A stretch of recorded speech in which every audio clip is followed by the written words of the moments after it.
윤석열 당선인 측은 이른바 검수완박 법안 강행 처리를 놓고 국회에서의 일은 국회의 몫이라며 정치권이 심도 있게 논의해 국민이 원하는 답변을 도출해야 한다고 밝혔습니다.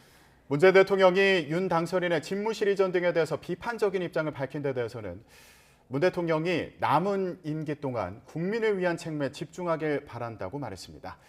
인수의 취재기자 나가 있는데요. 연결해 보겠습니다. 박서경 기자. 네, 서울 삼청동 인수위원회입니다.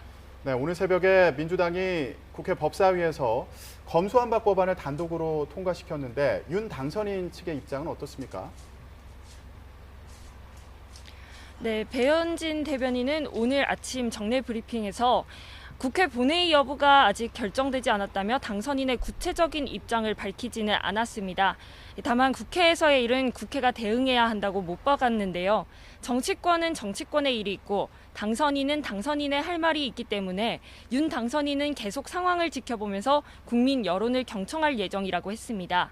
그러면서 민생에 영향을 미치지 않을지, 사회적 약자나 소수자를 범죄로부터 지킬 수 있을지 등에 대해서 정치권에서 서두르지 말고 심도 있게 논의해서 국민이 원하는 답변을 내야 한다고 덧붙였습니다.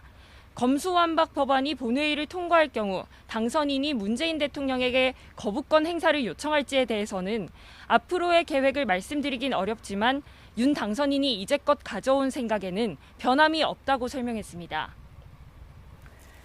네, 어제 문재인 대통령이 언론 대담에서 한 발언도 화제를 모았는데요. 윤 당선인의 대통령실 이전 그리고 여가부 폐지 공약에 대해서 부정적인 입장을 보였는데 인수위 반응이 나왔습니까?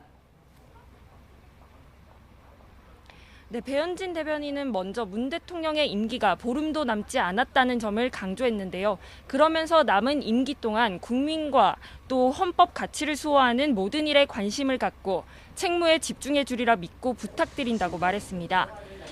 임기가 며칠 남지 않은 현직 대통령과 임기를 이어받아 대한민국을 만들어야 하는 당선인의 말씀을 일일이 설명할 수도 없다고 덧붙였는데요. 다만 집무실 이전 문제와 관련해서는 당선 직후 문 대통령과 윤 당선인이 만났을 때의 대화를 보면 문 대통령이 집무실 이전과 관련해 광화문으로 가지 않은 건 잘했다고 생각한다고 했고 그 이외 장소 검토는 언급 않겠다는 취지로 말했다고 설명했습니다. 안철수 인수위원장도 출근길 기자들과 만나 지난 정권 5년에 대한 평가는 대통령이 하는 게 아니라 국민이 하는 것이고 헌정사상 처음으로 5년 만에 정권 교체가 됐다는 게 국민 평가라고 맞받아쳤습니다. 이어 지금 정부는 다음 정부에 대해 축복해 주는 것이 잘 되기를 바라는 것이 국민을 존중하는 태도라고 강조했습니다. 지금까지 서울 삼청동 인수위원회에서 YTN 박서경입니다.